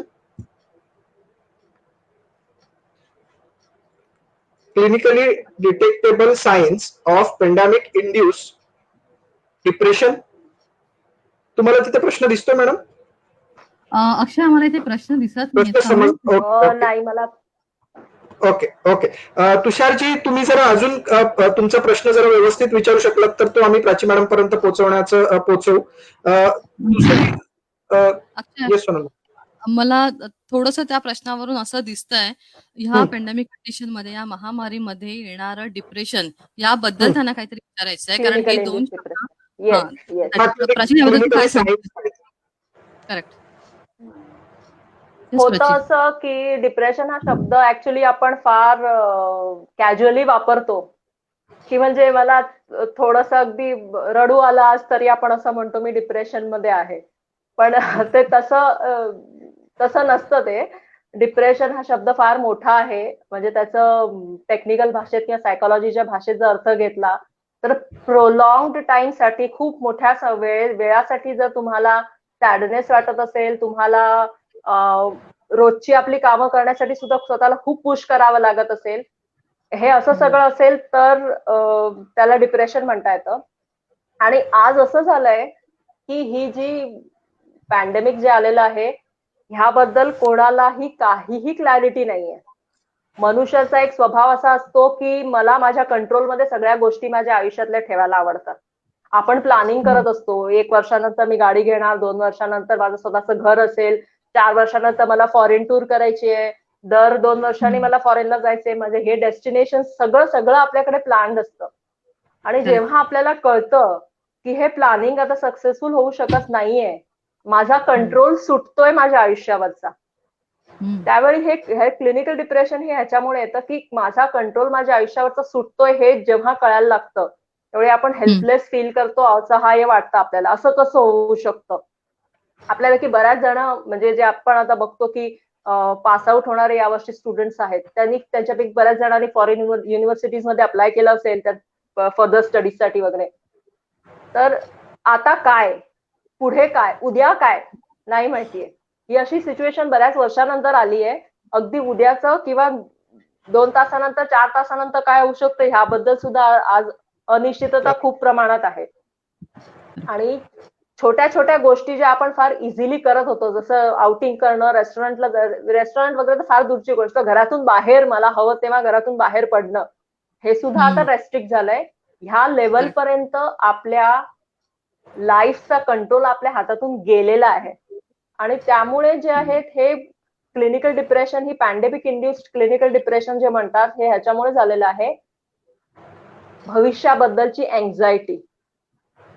जितक्या लवकर आपल्याला हे कळेल की आताच्या सिच्युएशन मध्ये मी बेस्ट जे काही करू शकतो किंवा करू शकते ते करणं एवढंच माझ्या हातात आहे, हे जेवढ्या लवकर आपल्याला कळेल तेवढ्या लवकर आपण या गोष्टींमधून बाहेर येऊ शकतो. आज असं झालेलं आहे की म्हणजे पॉझिटिव्ह साईड म्हणायची ह्या पॅन्डेमिकची तर असं आहे की ह्याच्यापूर्वी मानसिक स्वास्थ्याबद्दल इतकं बोललं जात नव्हतं जितकं आता गेल्या 2-3 महिन्यात बोललं जाते. उघडपणे बोललं जाते इंडियामध्ये सुद्धा. बाहेरच्या देशांमध्ये या गोष्टी कॉमन आहेत, पण इंडियामध्ये मानसिक स्वास्थ्य हा विषय इतका ओपनली चर्चेत यायचा नाही जितका गेल्या 2-3 महिन्यात यायला लागला. ही मला एक पॉझिटिव्ह गोष्ट वाटते. प्लस ऑनलाईन हेल्पलाईन्स खूप साऱ्या सुरू झालेल्या आहेत. आपल्याकडे मुंबईमध्ये समरिटन्स मुंबई म्हणून आहेत. ते फार वंडरफुल काम गेल्या अनेक वर्षांपासून करतायत. जवळपास 10 वर्ष मला वाटतं समरिटन्स मुंबई वर्क करते. अनॉनिमस राहायचं असतं तुम्हाला. तुमचे त्यांचे नंबर दिलेल्या नंबरवरती फक्त तुम्ही कॉल करता ना. तुम्हाला तुमची आयडेंटिटी डिस्क्लोज करायची गरज आहे ना. तुम्हाला तुमचा फोन नंबर द्यायची गरज आहे. काहीच नाही. बरेच वेळा असं होतं की ओळखीच्या माणसांपेक्षा अनोळखी माणसाशी शेअर करणं आपली गोष्ट आपल्याला इझी वाटते. कारण ओळखीचा माणूस आपल्याला जज करणार हे माहिती असतं. ओळखीचा माणूस आपलं सिक्रेट डिस्क्लोज करू शकतो ह्याची भीती असते.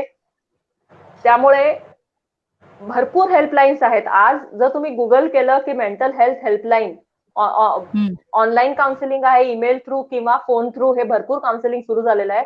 तर मी सगळ्यांना रिक्वेस्ट करेन की जर तुम्हाला वाटतंय की मला आता माझा स्ट्रेस किंवा हे जी सिच्युएशन आहे ह्याच्यामध्ये मला हेल्पची गरज आहे, तर अजून वाट बघू नका. अजून वाट बघू नका. आपल्यापैकी बरेच जण असे असतील की ज्यांना फॅमिली मेंबर्सची ऍक्सेस पण नसेल, फिजिकल ऍक्सेस नसेल. तुम्ही कुठेतरी दुसऱ्या ठिकाणी एकटे राहताय आणि पेरेंट्सशी फक्त फोनवरून बोलताय किंवा मित्रमैत्रिणीशी फक्त फोनवरून बोलताय. आपण फिजिकली एकमेकांच्या समोर राहण्याची ही सुद्धा आपली गरज आहे. स्पर्शाची सुद्धा आपली गरज असते. ह्या सगळ्या गोष्टी अनफुलफिल्ड राहिल्यामुळे माणूस लो फील करू शकतो. पण जर वाटतंय आपल्याला की काहीतरी प्रॉब्लेम होतोय तर प्लीज हेल्प घ्या कोणाची तरी. माझा नंबर, माझे ईमेल आयडी सुद्धा मी शेअर केलेला आहे. मी उत्कर्षवाल्यांच्या थ्रू परत एकदा तो शेअर करीन. गरज लागली कधीही तर तुम्ही कॉन्टॅक्ट करू शकता. नक्कीच. अगदी बरोबर प्राची. आणि या सगळ्यामध्ये मूळ मुद्दा काय माहितीये का? आपण व्यक्त होणं. मनातल्या गोष्टी मनात न ठेवता अगदी ओपन माइंडने व्यक्त होणं, आणि तेही योग्य माणसाकडे. आपण शेजाऱ्यांना जाऊन नाही सांगू शकत की बाबा मी डिप्रेस्ड होतोय. आपण आपल्या घरात माणसं आहेत आणि नशिबाने आपण 4 महिने अगदी आपल्या जवळच्या आपल्या घरातल्या माणसांबरोबर राहतो आहोत. सुरक्षित आपले आई राहतो. वडील आहेत, येस आपली येस बायको आहे. अगदी आपल्या मुलांशी व्यक्त व्हा, आपल्या मुलांशी बोला. स्ट्रेस मॅनेजमेंट रिलीव्ह करायचा तो एक वेगळा पर्याय आहे. तो एक वेगळा रस्ताही आहे. येस येस एक्झॅक्टली नक्कीच. तर व्यक्त व्हा. आपल्या एक्झॅक्टली. मनातल्या शंका कुशंका मनात ठेवू नका. त्या बाहेर येऊ द्या. त्याच्यावर सोल्युशन नक्कीच मिळेल. नक्कीच प्राची. येस आता ह्या पुढे आपण वळतोय. हे सगळं मॅनेज करताना बेसिकली आपलं स्ट्रेस मॅनेजमेंट करताना बेसिकली टाईम मॅनेजमेंट हा एक मोठा विषय आहे प्राची. आणि येस येस टाईम मॅनेजमेंटच्या वेळेला सगळ्याच गोष्टी आहेत. नोकरी आहे, घर आहे. आताच्या सिच्युएशनला काही वेळेला वर्क फ्रॉम होम असताना दोन्ही गोष्टी अगदी तलवारीच्या, म्हणजे आपण म्हणतो ना, आपण त्या बॅलन्स करायच्या आहेत. आपली मुलं आहेत. घरातल्यांच्या जशा एक्सपेक्टेशन आहेत तशा ऑफिस येस मधल्यांच्याही आहेत. म्हणजे येस कामाच्या येस डेडलाईन्स आहेत. तर हे सगळं आपण कसं मॅनेज करायचं? आपलं मानसिक स्वास्थ्य ह्या सगळ्या कंडिशनमध्ये कसं ठेवायचं? येस येस टाइम मॅनेजमेंट हे फार मोठा इश्यू आहे. मोठी टॉपिकच मोठा आहे ऍक्च्युली. पण मी शॉर्टमध्ये काही याच्यासाठी टिप्स देऊ इच्छिते की टू डू लिस्ट हा एक प्रकार असतो. म्हणजे आज रात्री झोपायच्या आधी मी उद्या मला काय काय काम करायचंय ह्याची एक साधारण लिस्ट बनवून ठेवली. बरोबर. Personal plus professional. कारण आज असं झालंय की तुम्ही पर्सनल आणि प्रोफेशनल वेगवेगळं करत नाही आहात. मध्ये तुम्ही उठून जेवण बनवताय, त्याच्यानंतर मध्येच तुम्ही मीटिंग करताय कलिग्स बरोबर, हे असं झालेलं आहे. त्यामुळे पर्सनल आणि प्रोफेशनल उद्या मला काय उद्याचे टास्क आहेत हे बघायचं. प्लस काही गोष्टी किंवा काही कामं आपण अशी करतो जी अगदीच म्हणजे टाइमपास किंवा अगदीच वेळेचा व्यय करणं, वेळ फुकट घालवणं या कॅटेगरीत येतात. त्याला आपण एक असं सुंदर नाव दिलंय की रिलॅक्सेशन किंवा एंटरटेनमेंट किंवा असं काहीतरी आपण त्याला सुंदर नाव द्यायचा प्रयत्न केलेला आहे. पण ऍक्च्युली तो वेळ फुकट घालवणं आहे. तर असा वेळ माझ्या आयुष्यात आहे का? माझ्या दिवसात, माझ्या दिनचर्येत असा वेळ आहे का? तो कमी करता येऊ शकतो. मी असं म्हणत नाही की तुम्ही रिलॅक्स होऊ नका, गेम खेळू नका, टीव्ही बघू नका, असं मी अजिबातच म्हणत नाहीये.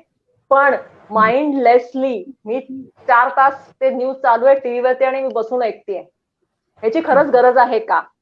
एवढी इन्फॉर्मेशन, म्हणजे ब्राझीलमध्ये काय होतंय, अमेरिकेचा काउंट किती आहे आणि रशियामध्ये काय चाललंय, हे इतकं डिटेलिंग गरजेचं आहे का? आणि हा जो असा काही मला वेळ सापडला माझ्या दिनचर्येतला की जो अगदीच मी म्हणजे फुकट गेलेला आहे, फुकट घालवते अशा कॅटेगरीतला आहे, तर तो कमी करायचा प्रयत्न करा. तो बरोबर. वेळ कदाचित आपण दुसऱ्या कुठल्या तरी चांगल्या गोष्टीसाठी युटिलाइज करू शकू. टू डू लिस्ट नक्कीच. बनवल्यामुळे साधारण क्लॅरिटी येते की दिवसभरात काय काय करायचंय. त्या करेक्ट. हिशोबाने आणि आपण मग टाइम मॅनेज करू शकतो. लिहिणं महत्वाचं आहे. बऱ्याच म्हणजे असं रिसर्च सांगतं की तुम्ही लिहिल्यानंतर त्या गोष्टी तुमच्या हातून होतात ह्याची शक्यता जास्त असते. म्हणजे म्हणतात ना कल्पनेमध्ये विचारात काही करणं आणि लिहिण्याने तो एक फरक पडतो की लिहिण्याने तुम्ही कृतीत ती गोष्ट आणाल ह्याची शक्यता वाढते.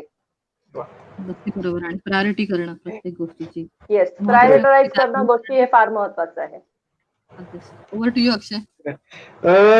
जसं की तुम्ही आताचं जग जे आहे ते फार इन्फॉर्मेशनचा भडीमार आहे. म्हणजे दनादन तुम्ही घरी असा बाहेर असा कुठेही असा तुमच्याकडे इन्फॉर्मेशन सारखी येतच असते आणि आपला येस जो येस मेंदू आहे तो एक ठराविकच इन्फॉर्मेशन घेऊन ती आत प्रोसेस करत असतो. सो बरोबर. प्रश्न असा आहे की हे एवढे डिस्ट्रॅक्शन आहेत, ही तर इन्फॉर्मेशन ती वेगवेगळ्या स्वरूपात आपल्यापर्यंत पोहोचत असते. तर हा प्रश्न आहे तो तरुणांना धरून असा आहे की हे जे डिस्ट्रॅक्शन आहेत ते मॅनेज कसे करायचे, हम्म, हम्म. हं. काय सांगाल? डिस्ट्रॅक्शन मॅनेज कसे करायचे यासाठी मी छोटीशी अगदी 2 मिनिटात एक गोष्ट सांगते. कारण आपण तरुणांबद्दल बोलतोय तर एक गोष्ट फॉर्म मध्ये सांगितलं त्याचा इम्पॅक्ट मला वाटतं थोडा जास्त चांगला पडेल. तर एक हो, असा हो. यंग मुलगा असतो जो नुकताच पास आउट होऊन जो ऑफिस जॉईन करतो त्याला तो फार एक्सायटेड असतो. फर्स्ट जॉब आहे, मी माझं 100% देणार, अगदी उत्साहात असतो. 2-3 महिने हं. काम केल्यानंतर तो त्याच्या बॉसकडे जातो आणि बॉसला सांगतो की मी आता रिझाईन करतोय. बॉस म्हणतात का? तू तर जेव्हा जॉईन केलंस तेव्हा म्हणालेलंस की माझं आवडीचं काम आहे वगैरे, कामात तुला काही प्रॉब्लेम आहे? तो म्हणतो नाही, कामात काहीच प्रॉब्लेम, काम एकदम मस्त आहे, मला खूप आवडतंय काम. तर म्हणतात मग तू का रिझाईन करतोयस? तर तो म्हणतो या ऑफिसमध्ये ना सर गॉसिपिंग खूप होतं. तर सर म्हणतात अच्छा ओके. तर सर म्हणतात ठीक आहे, तुला रिझाईन करायचं तू करू शकतो. तू रिझाईन करायच्या आधी किंवा तू इथून जायच्या आधी माझं फक्त एक काम कर. बॉस तो म्हणतो ठीक आहे, बोला काय करायचंय. बॉस त्याच्या हातात एक पाण्याचा ग्लास देतात पाणी भरून आणि त्याला सांगतात हा हातात घे आणि एक ऑफिसची चक्कर मारून परत माझ्याकडे ये. मग तू जाऊ शकतोस. म्हणजे तुला मी तुझं रेजिग्नेशन ऍक्सेप्ट करतो. तो म्हणतो ठीक आहे चालेल.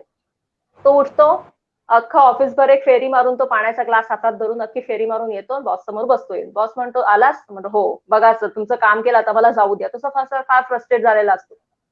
तर बॉस म्हणतात हो 2 मिनिटं तर बसशील? तर म्हणतो हा बसतो. बसला. मग त्याला बॉस विचारतात आता का कोण कोण काय काय गॉसिपिंग करत होतं सांग मला. तो म्हणतो मला नाही माहिती. कळलं असेल तुम्हाला उत्तर ह्याचं त्याने काय दिलं असेल ते. तो म्हणतो हं. मला नाही माहिती. कारण माझं सगळं लक्ष ग्लासकडे होतं.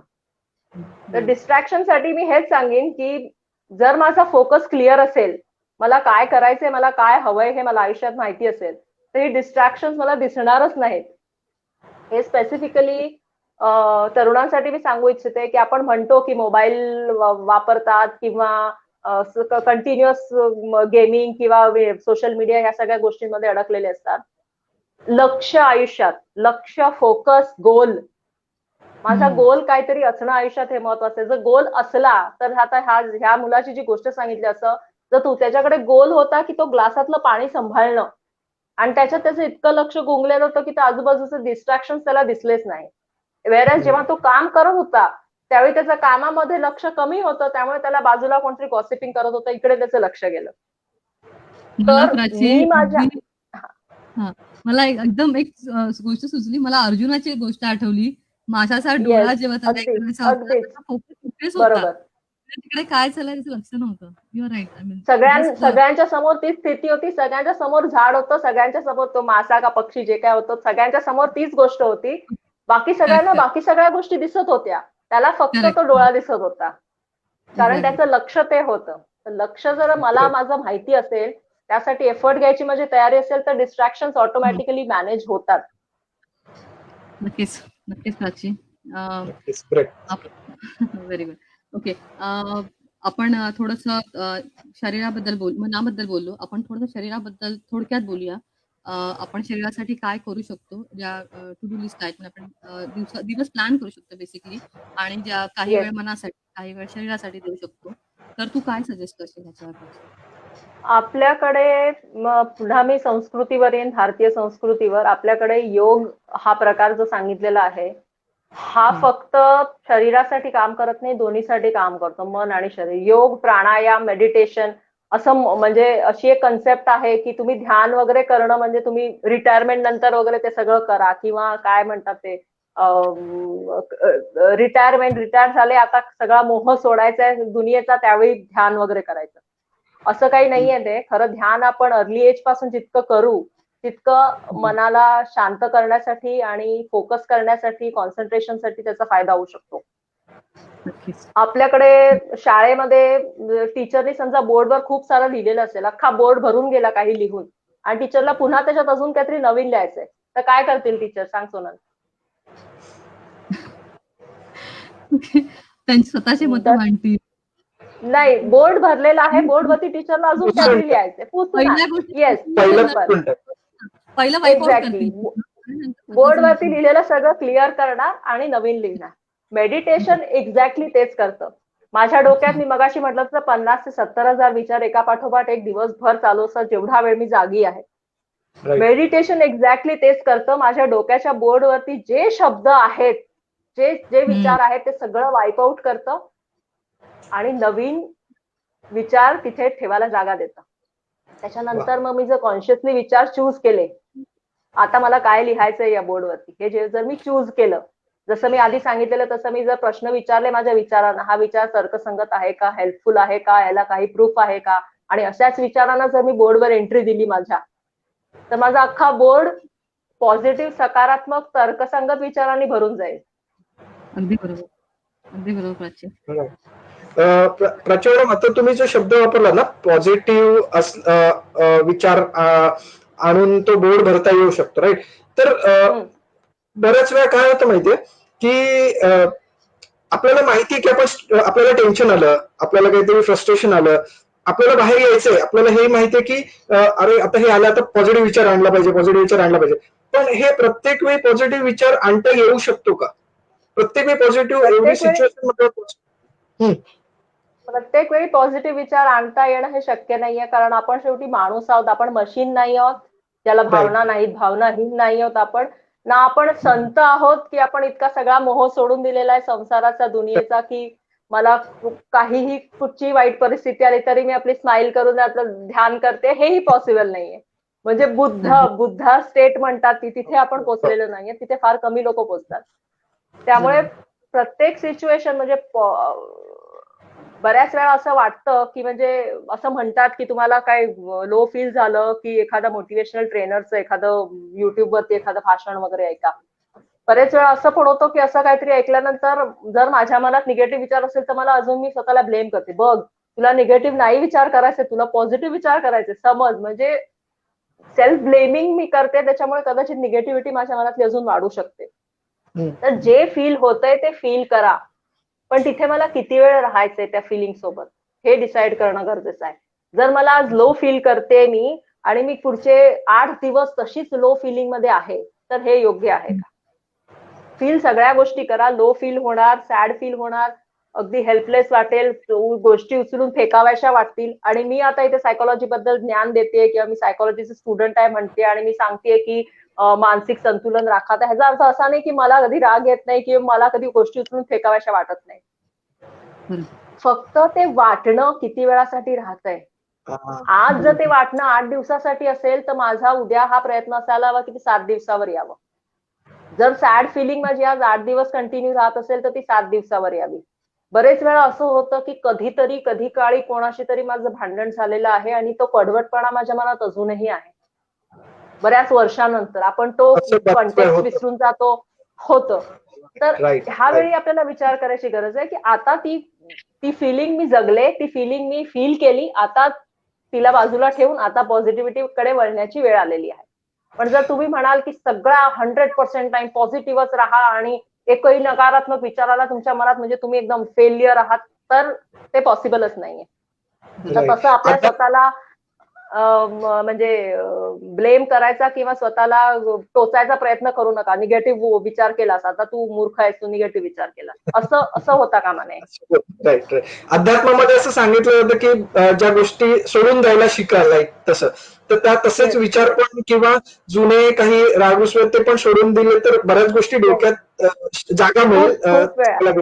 खूप वेळा मला बुद्धांचं एक वाक्य आठवतंय की राग जो आहे जळत्या कोळशासारखा आहे. तुम्ही तुमच्या हातात तो राग धरताय, तुमचा हात जळतो, समोरच्या माणसाला काही होत नाही. काही होत नाही. तर खरं जितक्या लवकर आपण तो जळता कोळसा आपल्या हातातून टाकू, तितका आपल्याला फायदा होणार आहे त्याचा. खरं नक्कीच, खरं नक्कीच. खरं. अगदी बरोबर बोललीस Yes. आणि एक चांगलं आर्टिकल माझ्या वाचण्यात आलं होतं. त्याच्यात होतं, की it's okay to be not okay. Yes, नाही चाललंय परफेक्ट. गणित ठीक आहे. But it is okay. It is accepted. आपण जसं तू म्हणालीस, आपण येस, माणसं आहोत. आपण सजीव आहोत. आपल्याला भावना आहेत. म्हणजे सगळ्याच म्हणजे राग, लोभ, दुःख, द्वेष सगळं काही आहे. सगळ्याच वेळेला सगळ्या गोष्टी पॅरलली एकदम स्मूथ जातील. आपलं लाईफ एकदम जे प्लॅन केलंय त्याच दृष्टिकोनातून जाईल असं नाही होणार आहे. जसं कोव्हिडची कंडिशन शक्य आहे. नाहीये. आपण बरोबर नो वन आहे. Yes, has predicted for it, बरोबर. राइट? पण आता ते बरोबर. आहे. Okay to be not okay. So जे आहे ते येस, फेस करा. अगदी प्रामाणिकपणे मेहनत घ्या. डोळसपणे विचार येस, करा. मनात आलेले विचार जसं प्राचीने समजावलं, कुठल्या टप्प्यातले आहेत, कसे ओळखायचे ते समजून घ्या. आणि प्राची आता एक शेवटचा प्रश्न तुला विचारायचा आहे. आपण ह्या येस. सेशनच्या हो. लास्ट टप्प्यावर आलेलो आहोत. खरं तर अ, बोलता बोलता खूप गोष्टी मिळाल्या, खूप गोष्टी बऱ्याच प्रश्नाची उत्तरं मिळाली आणि म्हणजे येस. तो वेळ कसा गेला कळलंच नाही. Yes ma'am, Sonal. अ, शेवटचा प्रश्न आहे अक्षर माझा, की आपण मी म्हणतोय की सकारात्मक विचार करावे. आपण थोडा वेळ काढावा स्वतःसाठी, आपल्या शरीरासाठी, आपल्या मनासाठी, आपल्या विचारांसाठी. आपण आज बेसिकली आपला जो आजचा टार्गेट विषय होता, तो मनाचं स्वास्थ्य होता. तर येस, मनाच्या येस. स्वास्थ्यासाठी तू काही चांगल्या पुस्तकांचं रिकमेंडेशन करू शकशील का? हो, अगदी नक्कीच. डॉक्टर राजेंद्र बर्वे नाव सगळ्यांना माहितीये महाराष्ट्रात. डॉक्टर आनंद नाडकर्णी हे नाव सगळ्यांना माहितीये. डॉक्टर विजया वाड ही नाव सगळ्यांना हं. माहितीये. तिघांची अतिशय उत्तम पुस्तकं आहेत. विजया वाड यांनी पेरेंटिंग या विषयावरती अनेक पुस्तकं लिहिलेली आहेत. अतिशय उत्तम पुस्तक आहेत. मी आता जे एबीसी मॉडेल बद्दल जे सांगितलं, म्हणजे रॅशनल थिंकिंग किंवा तर्कसंगत विचार करणं, ह्याला रॅशनल थेरपी म्हणून नाव आहे सायकोलॉजीमध्ये. तर ह्या एबीसी मॉडेलचा आणि गीता, आपली जी गीता आहे, या गीता ह्या दोघांचा संगम करून किंवा दोन्हीतलं साम्य दाखवून आनंद नाडकर्णींनी मनोगती नावाचं एक पुस्तक, हे पुस्तक आहे माझ्याकडे. मनोगती. ओके. अच्छा, इतकं सुंदर अच्छा. पुस्तक लिहिलेलं आहे. ह्याच्यामध्ये अक्षरशः म्हणजे गीतेतले श्लोक आणि एबीसी मॉडेल याचं कनेक्शन त्यांनी दाखवलेलं आहे. मी आता जे एबीसी मॉडेल तुम्हाला समजावून सांगितलं ते आणि हं. गीतेतले श्लोक याचं कनेक्शन यांनी या पुस्तकात दिलेलं आहे. अतिशय सुंदर पुस्तक आहे. तर ही पुस्तकं वाचणं हे सुद्धा एक खूप खूप गरजेचं आहे. तर आनंद नाडकर्णी, राजेंद्र बर्वे आणि विजया वाड ही 3 नावं मी रेकमेंड करीन. अतिशय सिंपल सोप्या शब्दात, काहीही त्यांच्या भाषेत जड वाक्य, जड कल्पना, जड कन्सेप्ट काहीही त्यांनी दिलेल्या नाहीयेत. अतिशय सोप्या सरळ भाषेमध्ये समजता येतील अशी त्यांची सगळी पुस्तकं आहेत. आणि आनंद ग्रेट. नाडकर्णी आणि राजेंद्र बर्वे यांचे फेसबुक पेजेस जर तुम्ही बघितले तर फेसबुकवर त्यांचे जवळपास दररोज गेले, आता पॅन्डेमिकच्या पिरियडमध्ये दररोज त्यांचे व्हिडिओज पण अपलोड होत आहेत. छोटे छोटे 2-2, 3-3 मिनिटाचे खूप छान छान ते बोलतात. ते व्हिडिओज पण आहेत. व्हिडिओ अच्छा. सुद्धा म्हणजे पुस्तक कोण घेणार, पुस्तक कुठे मिळेल, असे ज्यांना प्रश्न आहेत त्यांना सुरुवात करायला ते व्हिडिओज बघणं हे सुद्धा फार उपयोगाचं ठरू शकेल. प्राची फार चांगली माहिती सांगितलीस आणि अक्षय माझ्याकडच्या प्रश्नांची जी यादी आहे ती झालेली आहे. तुझ्याकडे काही प्रश्न आहेत का? किंवा आपल्याला परीक्षकांचे काही म्हणजे प्रेक्षकांचे काही प्रश्न आले आहेत का? प्राची अक्षय? हॅलो. हा. ऍक्च्युली ना हे सेशन संपूच नाही असं वाटतंय. म्हणजे जास्तीत जास्त अजून किती इन्फॉर्मेशन, म्हणजे अजून तुम्ही बोलत राहावं, अजून नॉलेज मिळावं असंच वाटतंय. ऍक्च्युली खरंच तुम्ही इथे आलात, तुमच्या वेळात वेळ काढून तुम्ही इथे आलात आणि म्हणजे मुलाचं मार्गदर्शन तुम्ही आम्हा सर्वांना केलेलं आहे. सो त्यासाठी मी खरंच मनापासून तुमचे आभार मानतो.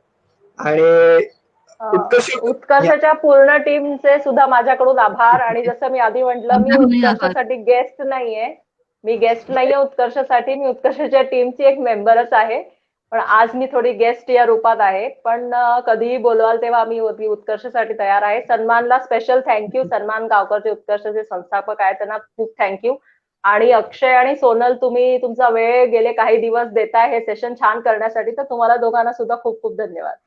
थँक्यू. थँक्यू. थँक्यू. अक्षय थँक्स. येस. खूप मजा आली सगळं सेशन करताना आणि खूप ऍक्च्युली या शिकलो आम्ही. खरंच खरंच धन्यवाद खरंच. प्राची आणि या सन्मान इतकी चांगली संधी दिल्याबद्दल धन्यवाद.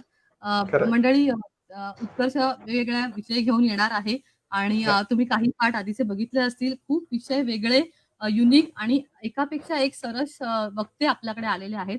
आम्ही अजूनही काही नवीन विषय घेऊन येणार आहोत, महत्त्वाचे मुद्दे कव्हर करणार आहोत. तर आमच्या पेजला लाईक करा, सबस्क्राईब करा, म्हणजे त्याच्या नोटिफिकेशन तुम्हाला येत राहतील आणि त्याचे जे अपडेट्स आहेत ते तुम्हाला कळत राहतील. Yes Akshay, Right. Over to you. या ऍक्च्युली उत्कर्ष गोरेगाव संस्था संचालित गोरेगाव टॉक्स हे दालन आजच्या भागाच्या शेवटाला आपण आलोय आणि आपण पुन्हा भेटूया पुढच्या रविवारी 5 वाजता गोरेगाव टॉक्स मध्ये एका नवीन विषयावर बोलणारे एका नवीन व्यक्ती समवेत. लाईव्ह नोटिफिकेशन साठी आणि अपडेट राहण्यासाठी संस्थेचं फेसबुक पेज नक्की लाईक करा आजच. मी अक्षय राणे आणि गोरेगाव टॉक्सच्या संपूर्ण टीम कडून बाय बाय. थँक्यू. धन्यवाद. धन्यवाद. Take care, enjoy.